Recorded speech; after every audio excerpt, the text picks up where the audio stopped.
Your life as a MotoGP racer.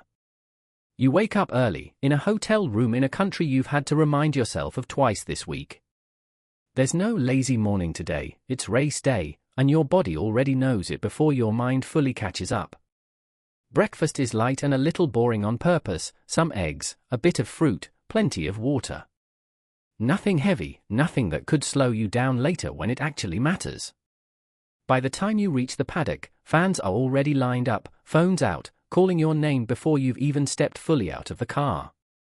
You sign a few autographs on the way in, more out of habit than thought at this point, before disappearing into your team's motorhome for the morning briefing. Engineers walk you through the overnight data, tire wear, weather shifts, fuel mapping, numbers and charts you've learned to read almost instinctively by now, even half awake with a coffee in hand. A short warm-up session follows, just enough laps to feel out the track and make sure the bike is behaving the way it's supposed to. Then lunch, small and purposeful, more fuel than meal. There's barely time to enjoy it before sponsor obligations pull you into a quick photo shoot and an interview, shaking hands with someone important whose name you'll probably forget within the hour, smiling through it because that's part of the job too. Then comes the quiet shift. Pulling on your leathers always feels a little different from everything else in the day, steadier, more focused, like flipping a switch inside your chest. The walk out to the grid brings the noise rushing back all at once, thousands of fans, 19 other engines revving around you, the entire world suddenly very loud and very present. The lights go out, and the grid explodes forward as one. You get a good jump off the line, tucking in tight behind the rider ahead of you, drafting through the first straight before diving hard into turn 1, elbow nearly brushing the tarmac. By lap 3 you've already made your move, a late break into a tight right-hander, sneaking up the inside just enough to steal second place before your rival even realizes the door was open. The middle laps become a blur of small battles. A rider 2 seconds back starts closing in, his front tire visible in your mirrors every time you glance down.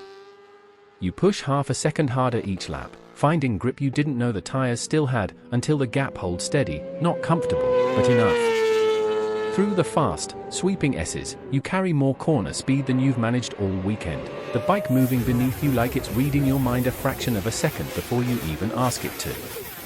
Then, halfway through the race, the leader ahead of you makes one small mistake, running slightly wide out of a hairpin, losing just enough momentum on the exit. You see the gap open before he does. You commit fully, throttle pinned, drafting up the inside line, and for 3 or 4 heartbeats, you're side by side, wheel to wheel, neither one backing down. You hold your line through the corner, and when you glance in your mirror on the exit, he's a bike length behind. First place. 12 laps still to go. The final laps are the hardest, not because of anyone chasing you now, but because every muscle in your body is screaming from the sustained G-forces, and your only real opponent left is your own concentration. You talk yourself through each corner individually, refusing to think about the finish line until it's actually in front of you. And then, finally, it is, the checkered flag waving, the crowd noise crashing back into your senses all at once like someone turned the volume back up on the world. When it's over, your body feels the same whether you've won or not, soaked in sweat, arms aching, heart still hammering long after you've come to a stop. Cameras find you almost instantly, microphones pushed toward your face, questions about a race you can barely recall clearly in order, because it happened too fast for memory to properly keep up with in the moment. An ice bath helps pull your body back from wherever the adrenaline just took it. Dinner with the team afterward is one of the only truly normal moments in the whole day, simple food, quiet conversation, someone replaying that overtake on a phone screen while everyone laughs at how close it actually was. Then it's back on a flight or into a car, heading toward another city, another hotel room, another time zone, the next race weekend already quietly loading itself into the back of your mind before this one's even fully over.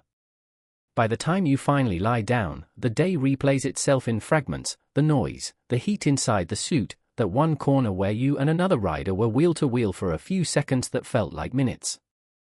Tomorrow, or the week after, it starts again, different track, same routine, same risk, and somehow, still the same reason you keep choosing to do it.